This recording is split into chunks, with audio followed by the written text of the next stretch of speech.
On today's show, your mailbag questions in the wake of the Hawks making a controversial set of moves at the deadline. We'll answer them right now.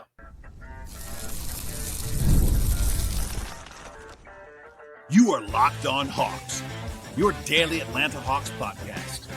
Part of the Locked On Podcast Network. Your team every day. Hello, friends. Welcome to episode 1905 of the Locked On Hawks podcast. I am your host, Rowland, coming to you midday here on a Friday in February. And today's podcast is brought to you by the folks at Gametime. Download the Gametime app, create an account, and use promo code LOCKEDONNBA for $20 off your first purchase. Terms apply. I also want to encourage you at the top of the show, as I always do, to make us your first listen each and every day. Check us out and subscribe to this podcast anywhere you find podcasts, including Apple and Spotify. And we're also on YouTube, so please like the video as you're watching it. Check us out on audio as well, and spread the word to your family and friends about the podcast. And let's just say, if you missed it, I did a full deadline reaction podcast on Thursday evening into Friday that is still available for you to listen to right now. This is kind of a quick, kind of bonusy follow-up podcast midday on my lunch hour on a Friday. The Hawks do play later tonight, so we're still in real time. In fact, I'm going to say this out loud. It's about noon right now. There's still some uncertainty as to things that will be happening around the Hawks roster, etc. That's where I know right now is not that much, but basically, the idea of this show is I'm going to do way less prep than I normally do. In fact, I've done very little. I grabbed some mailbag questions that people were asking about the trade. I will touch on way more than this, too. Like, there's more follow-ups to come. I'll get into more of the players when they arrive that the Hawks got in these trades and all of that. But I had some questions that were kind of more pressing, more interesting that I couldn't have basically have time to get to in full on yesterday's reaction show. And that is the idea for right now. In the meantime, there is a little bit of news since the last time I recorded. When I recorded, we did not know what the Hawks were going to do with their roster crunch. They had 16 guys, 15 spots. Ultimately, the choice was made to waive David Roddy. That is not a surprise. That's kind of what I thought was the most likely outcome. Roddy, with due respect to him, was their worst player and was an expiring contract. So that made it probably an easy decision, if I had to guess, for the Hawks. That's what I would have done. I like David Roddy as a guy. The Hawks seem to like him as well, but he was just the most expendable piece, and they had to. It was not a choice. They had to waive someone to make the trades actually work. So they did that at about 2 a.m. overnight. Also, there is some uncertainty as I record this podcast about Bones Hyland. So without going crazy deep into this, the Hawks have listed the other 3 players they acquired, Caris LeVert, Georges Niang, and Terance Mann, as questionable in the official NBA injury reporting terminal that I can have access to and look at. Basically because of the trade being pending. They haven't arrived yet in Atlanta. Actually, they just arrived recently, but they haven't been cleared, haven't gotten with the team yet. We'll see if they end up playing tonight or tomorrow as the Hawks play a back-to-back with travel, but they're all listed as questionable. Bones Hyland is listed as out, which is just a little bit of a nugget, but also it's different because Terance Mann and Bones Hyland were together yesterday with the Clippers, and one guy's out, one guy's not. Bones Hyland also, for the internet sleuths that saw this, Bones tweeted something about going to Atlanta and then deleted it. And logically speaking, my tinfoil hat on to some degree, but as of right now, noon Eastern time, I might be wrong about this, so keep that in mind. My guess, it's a guess, it's not a report, keep that in mind, just a guess, is that Hyland will not be coming to the Hawks. I think they're probably going to buy him out or waive him. That's my guess at this moment, based on the tea leaves, like I just said. The injury listing designation, the deleted tweets, a couple of calls that I've made behind the scenes, TBD, but that's my guess right now. Anyway, that's the latest news. The Hawks did announce the trades overnight. Obviously, positive things said about Terance Mann and Caris LeVert and Georges Niang. Also, well wishes to DeAndre Hunter and Bogdanovic. The Hawks have, blessed us. Oh, one more thing on Bones Hyland front. The Hawks did not do a welcome post on social media for Bones Hyland. They did for Terance Mann. Keep that in mind. And by the way, people asking why this would be, because Bones Hyland's like relatively famous for what he's done or not done in the NBA. He is a throw-in in the trade. They could still keep him, keep that in mind, but he was in there to make the money work. And for me, it would not bother me at all if they moved on from Bones Hyland and had a roster spot available to either promote someone from a two-way, like a Keaton Wallace or a Don Barlow, or to go sign someone that's a free agent right now. So we'll see. That's the latest on that. And again, one more time, please listen to the reaction show for much more comprehensive thoughts on all of this stuff. Okay, to the mailbag questions on this bonus episode on a Friday afternoon. The first one is the biggest one. Question from Talon. Would you have done the trades? Interesting. I didn't really say that definitively one of the other, which I didn't realize after I stopped recording last night. I laid the case out. I gave the rationale. I gave some opinions as well about that, and compared to what people, I think I'm more on the controversial side than other people are. Like, I think I might be more, just generally speaking, I know I'm higher on the trades overall as a package deal than a lot of Hawks fans are. But here's my answer. Ultimately, my answer would have been no to both trades, which might surprise you because people were like, oh, you're so high on this, you're defending the Hawks. No, I just thought it was reasonable. Being reasonable does not mean that I totally agree, which I even did say on the show yesterday. So one by one here, again, I'm not as prepped on this as I often would be. Ironically, this is the funniest part. I am closer to a yes on the Hunter trade than I am on the Bogey trade, which is the exact opposite of most people, which I understand. But here's why, in short. I thought the rationale the Hawks had for trading Hunter made total sense. At least what I think the rationale is. By the way, Landry Fields has not spoken to the media yet, and he will tonight, but that's after this podcast is being recorded. But I think selling high on Hunter, shorting Hunter is somewhat rational. Doesn't mean it's the right decision. It might be the wrong decision. And again, I just said I wouldn't have done the trade. But the idea of it does make some sense to me because I think he's more of a pure small forward defensively at this point in time in particular. He has combo forward size, but definitely defensively at the 4 is not what you want. Offensively, definitely the scoring is valuable. They're going to miss it. But I think one of the things that I've realized in the last couple of days is that people are really, really, really overreacting, in my opinion, to this season, and especially what was basically a 6-week sample of DeAndre Hunter playing great. He's been really good this year. As I said a lot last night, I'll say it again now. He's been really good this year. I think he's been their 4th best player this year, behind Trey, Jalen, and I think Dyson's been better than him. But it's not like he's been doing that the entire time. He's actually cooled off a lot in the last 6 weeks or so, after this like torrid start before that. So anyway, that's the short version. But the reason I say no is that if you were going to do this trade, this idea of sending him somewhere else to quote unquote sell high, to get some stuff back that's useful, by the way, LeVert and Niang are useful players. I think I would have needed a first round pick to do it. That's kind of where I would be. If the Hawks had gotten a first round pick from the Cavs, I would have been flipping to the slightly positive side. Because they didn't, and they only got seconds and some probably not very valuable pick swaps, probably, not definitely, probably, I would not have done that trade if I was the Hawks. I do understand it. I don't hate it in the way that a lot of Hawks fans do, but ultimately I would have been a no on the Hunter trade. The Bogey trade is interesting because Bogey's had a bad season, and I've said that many times. It's still the case. What I don't understand still to this hour of the day is why the Hawks felt it necessary to attach 3 picks to Bogey. And I did say on the show last night, they're kind of fake. Like, one of them is totally fake, it seems like. The other 2 are pretty bad picks, so it's not like it's a huge thing. But I don't know why the Hawks needed to do that to get Terance Mann. And Terance Mann is a good, useful player as well. I want to be very clear about that. But it's not a good value. Like, I'm worried about that value as a trade proposition. Doesn't mean the Hawks got worse, because Mann's probably better than Bogey this year. But Bogey, I still think, is going to bounce back to some degree. Probably not to where he was a year and a half ago, if I had to guess, but still be better than he's been this year. But the value proposition of that, I don't think is very good, honestly. And I like Terance Mann, but he's actually about to start a 3-year extension next season for $15-ish million per season, which isn't crazy, but it's not like it's a bargain. So without going crazy deep into that, I think that I would have said no probably to both transactions. The Zeller one is like what it is. It's just a pure sour, and they kind of had to do that, quote unquote, for their incentives. But look, to put a pin in it, I think that it was all much more logical than people wanted to say that it was. I think some of the reactions were kind of over the top, to be honest. But I wouldn't have done either one, honestly. Which means by proxy, I wouldn't have done both at the same time.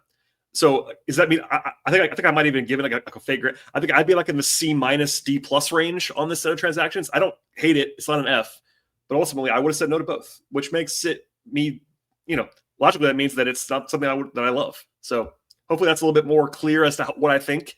But yeah, I don't hate it, but I also wouldn't have done either deal if you ask me right now. And maybe I'll be silly and maybe I'll be wrong in either direction. Maybe it'll be a disaster. Maybe it'll be a big plus. One more point that I want to make quickly on the Hunter thing that I did say last night, but I want to emphasize it again right now. The Hunter trade and the fallout to the Hunter trade cannot and will not be settled until we see what the Hawks do this summer and beyond with the financial flexibility that they created. Because for better or worse, that is a part of this transaction that the Hawks seemingly wanted, that flexibility for the future. If they don't use it, the deal looks worse. If they don't take advantage of that and use their machinations to get better next year and beyond, then the deal automatically gets a demerit from me. If they do use it, then the deal looks better, if that makes sense. So I know everyone wants to have their instant reactions, and I, of course, did mine last night and even right now, but that's one where it's like kind of a big TBD because it's like one thing to set up another thing. And if they don't use the setup, then it's not really worth it. Okay, we'll get into more in a second, but first, a word from our partners on the show. Today's show is brought to you by Robinhood Gold. With Robinhood Gold, you can now enjoy the VIP treatment, receiving a 3% IRA match on retirement contributions. The privileges of the very privileged are no longer exclusive. With Robinhood Gold, your annual IRA contributions are boosted by 3%. Plus, you also get 4% APY on your cash and non-retirement accounts. That is over 8 times the national savings average. The perks of the high net worth are now available for any net worth. The new gold standard is here with Robinhood Gold. To receive a 3% boost on annual IRA contributions, sign up at robinhood.com/gold. Investing involves risk. Rates subject to change. 3% match requires Robinhood Gold at $5 a month for 1 year. From first match, must keep funds in IRA for 5 years. Go to robinhood.com/boost. Over 8 times the national average savings account interest rate claim is based on the data from the FDIC as of November 18th, 2024. Robinhood Financial LLC, member SIPC. Gold membership is offered by Robinhood Gold LLC. All right, more of your questions now. First one comes from Roger, who says, can the Hawks have cap space this summer? I did mention this briefly last night, but I'll say it again here, a little bit more deep dive fashion, but I will do a deeper look with some more numbers when I have them in front of me. But the answer is maybe to this question. Right now, they do not have meaningful cap space. What I mean by meaningful is, generally speaking, you need like 20 million or more in cap space for it to be like meaningful and worth it, because the MLE is like $15 million at this point. So to have real cap space, it's like 20 plus million, in my opinion. They do have some, but it's less than that right now, which means to me, it's like not even almost worth having. They need to shed some more salary to have big cap space. That would mean trading someone like Mann or someone like Niang, maybe that kind of like middle salary. If you could shed those guys for nothing in return, you could kind of have real cap space. I do think, and this will be all I kind of say on this question for now, once they gave Jalen Johnson the extension, and to be very clear, that extension is a home run grand slam extension, in my opinion. I loved it. It was an A for me. It's a great value for Jalen. But once they did that, the trade-off was that they wouldn't probably have cap space the following summer. So even cutting money like they did yesterday with trading Hunter in particular, because by the way, they saved money for this year on Bogey, but not next year. Actually, Mann and Bogey had almost the same salary. So it's really just going from Hunter to Niang in commitments from yesterday for the future. But once you did that, it became hard to get cap space this summer. Not impossible, but kind of hard. Because look, in fact, I talked about it a little bit, but it's one of those things where if you look at the cap for next year and you take the most generous reading of cap space, it would have nothing for Capella, nothing for Nance, nothing for LeVert, by the way. All these guys who are expiring, and like you might want to keep some of those guys. I don't know if they will, but they might. So that's that question. Question from Gary, who says, what do you think the rotation will look like? Obviously, you take Jalen out of this because he's not available right now, but clearly he would be in rotation if he was available. I just want to say that out loud. I think there are 7 guys, once everyone reports to the Hawks, that are kind of locks to play every night, I think. Trey, Dyson, Risache, Kongwu are the 4 guys from the Hawks that are already there. And I think LeVert, Mann, and Niang are all pretty clearly going to play, unless I'm shocked by something that happens there. Those guys are all rotation players. They should be playing on this team once they arrive. That's 7 locks, basically, for me. I'm pretty confident V. Krejci is going to play. Some. May not be a ton, but some. He's number 8. Obviously, the backup center, whether it's Capella or Nance, that's not. That's a rotation right there in itself, right? You don't have to play more than that. Quinn likes to play at least 9, generally speaking, but not necessarily all the time. Then you have the 10th spot, which could be Nance. If Capella is back at center, you could have Nance at power forward, all that. That's Nance. Keaton Wallace is an option. If the Hawks want an actual backup point guard size player, there is one way of playing Dyson at point guard. LeVert can play some point guard, actually, or Veet, and kind of going a little bit bigger like they have for a lot of the season. Like Keaton was in the G League, and they went with this kind of, mismatch of Dyson, Veet, etc. That could happen more now with Caris, but Keaton could play. You have Garrison Matthews, who's been playing most of the year, but has been shaky lately, didn't play in the second half on Wednesday. Also, isn't as good as LeVert, for instance, or Mann. So those are guys that are ahead of him now. And then you have Barlow and Gay, who could play for you, but I don't know if they're going to. We just don't know what's going to happen there once you get Niang in. Presumably Capella will be back and all of that. The only guys that I think probably just won't play when everyone's around is I think Plowden is a fill-in when they have need to do that. And, there's TBD on Highland. I already said the Highland thing earlier, but just they could buy him out. There's a chance that he's on the team and might get a chance to back a point guard because he is a talented offensive player. It's just that I don't know what's going to happen there. So there's some uncertainty, but my best guess at a rotation, one more time, Trey Dyson, Risha Okongwu, LeVert, Mann, Niang, Veet, and then backup center, at least, if not more than that. So hopefully that makes sense. You could see, again, LeVert, Dyson lineups. You got more depth now on the wing than you had before. I would not want to play Dyson and Mann a ton together because offensively a little bit limiting there, but they probably will have to for a while. I think you want to have some of the scoring punch guys on the court when Trey is not. Like, I think LeVert will be a good option when Trey sits to raise some floors offensively. There's just a couple of notes there. I think Niang is really helpful offensively, especially if you play Capella. I think Niang and Capella should play together some because Niang's defense could be helped by Capella, and also the spacing that Niang provides would be useful. There's just little wrinkles that you'll kind of see as the season goes along, but that's kind of a very short look at what they actually could be doing with rotation. Again, that's all guesses because no one's talked yet, but that's my midday on Friday reaction. All right, more to come, including a question about Caris LeVert and then also the Hawks' immediate future. First, though, work with my partners on the show. Today's show is brought to you by Gametime. Are you looking for tickets for your next big event? Whether it's a concert, a comedy show, or a sporting event, finding the right ticket at the right price can be a headache for you, but with Gametime Picks, it's never been easier. Let me tell you how it works right now. The app does all the hard work for you and does not waste your time with endless searches. In fact, I'm using Gametime Picks for a long time now, and I love it for many reasons. They have these curated deals, make it very simple to find tickets at a great price. No more actual sifting through thousands of options that you actually don't want. I recently grabbed a super deal for a prime seat. I couldn't believe the value on that as well. It was an absolute steal. And the seat view feature is a game changer for me. Before you actually even hit buy on the app, you can see what the seat actually was going to look like in the venue. That's also really reassuring. And the best part is you're actually covered with Gametime's lowest price guarantee, and your tickets are guaranteed to be delivered on time with easy cancellation if something happens to come up for you. Take all the guesswork out of buying tickets right now with the folks at Gametime. Download the Gametime app, create an account, and use promo code LOCKEDONNBA for $20 off your first purchase. Terms apply. Again, use that account and create it over at Gametime and use that code. It's LOCKEDONNBA. That's code LOCKEDONNBA for $20 off your first purchase. Terms apply. Download the Gametime app today. What time is it? It's game time.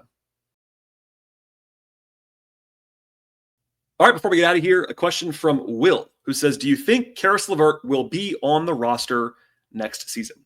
So my genuine answer right now is I don't know. And anyone that tells you they don't, that they do know is probably lying to you because he's expiring. So that's why it's coming up. I made this point a few times already, but I'll just say it out loud right now. All three guys the Hawks brought in, Highland's kind of different, but the other three guys are very proven NBA rotation players, by the way, on good teams for multiple seasons. Right now, LeVert and Niang were playing real minutes on the number one seed in the Eastern Conference. Terance Mann has been playing in the NBA playoffs several times with Clippers. They're real players. I know they're not famous players. They're not super high-end starter players. I get all that. But there's been a rush to kind of say that they're not useful, and that's just not true. They're all very useful NBA players. LeVert is the biggest name of the three, probably because he was a scorer. In fact, he had a season earlier in his career where I think he averaged 20 a game at one point for the Nets. I said it last night on the show. He's actually averaged 15 points a game the last 5 years. This year, his raw production per game is down because Cleveland has so many good players. He's the fifth option for the Cavs, sixth option for the Cavs, something like that. But his efficiency has actually gone way up this year. Caris LeVert can knock down shots, handle the ball, pretty good defender. He's a very well-rounded player. But he is he's shooting guard sized.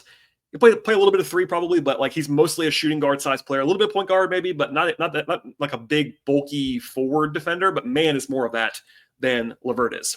Anyway, if they want to try to use cap space, dating back to our question earlier in this podcast, if that's their goal, then LeVert probably won't be back because they're going to need to use that expiring contract and replace it with somebody else in cap space.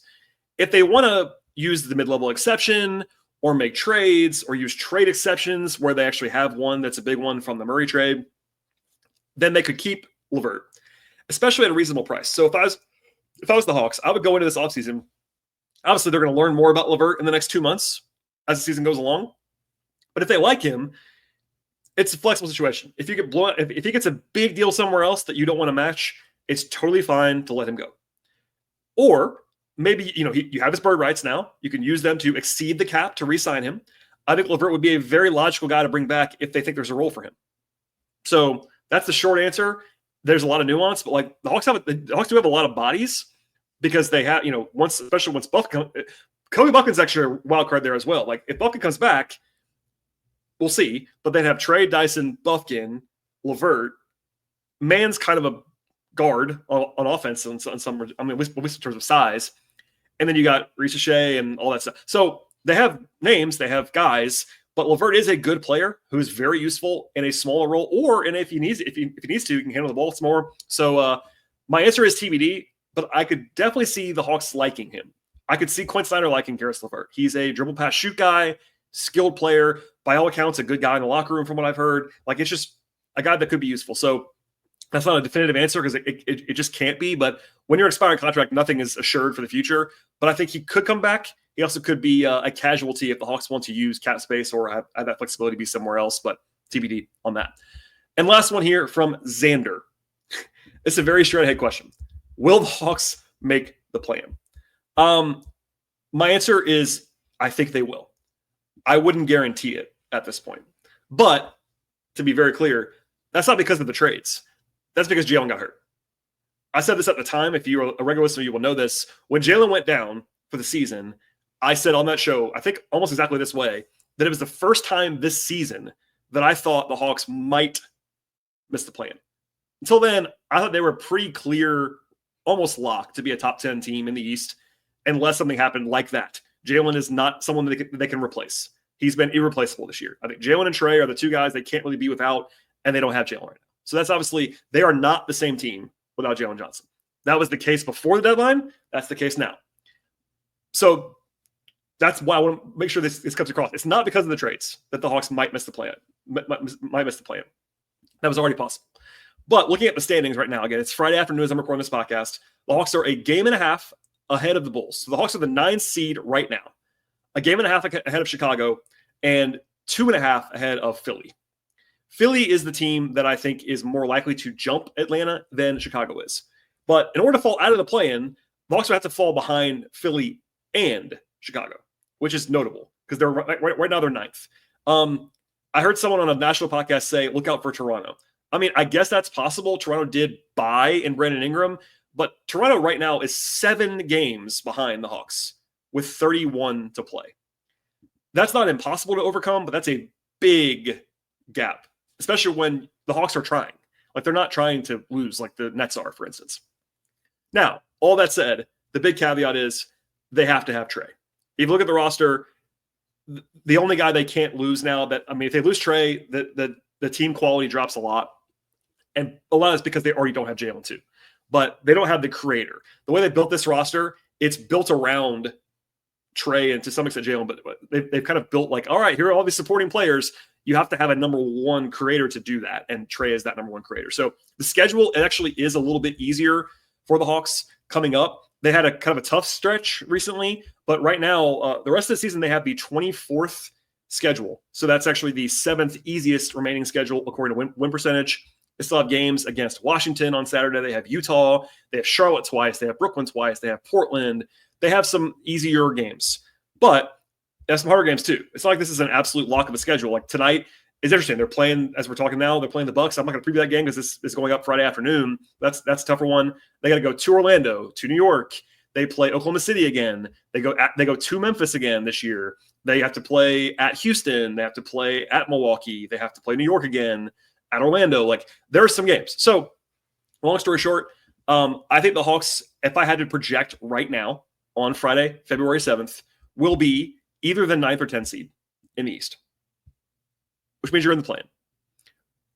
We'll see how Philly reacts. They're the one that's, again, the bigger threat to me. Chicago got worse at the deadline probably. So it's like, that's something to keep in mind as well. But yeah, I think the Hawks will make it. Not a guarantee at all. I think like 70%, if I had to say, maybe a little bit higher than that to make the play-in this year. As long as Trey stays healthy, it's higher than that. If Trey goes down, it becomes lower. But yeah, there you go for now. All right, everybody, that's all I have on this unplanned bonus episode of the podcast. Hopefully you are enjoying your Fridays and not losing your minds too much about what the Hawks did at the deadline on Thursday. I'll have a show tonight, as I always would. Landry Fields speaks to the media on Friday evening about 5:15 Eastern time, so I will be in attendance for that. If he says anything huge, noteworthy, I will talk about it on the show tonight. We'll see who plays tonight for the Hawks, if guys are available, et cetera, et cetera. But please stay tuned. Please subscribe to this show anywhere you find your podcasts. Apple and Spotify, also on YouTube. Please like the video as you're watching it. And then follow us on social media. We're also on Twitter as a show, Twitter/X, I should say, at Locked On Hawks. I am there at BT Rowland. Also follow my work at Blue Sky at BT Rowland. And then my Patreon account. If you want to support my work in the overall basketball coverage space, it's patreon.com/BT Rowland. All right, everybody. Thanks for listening as always. Enjoy your Friday. We'll see you later on tonight.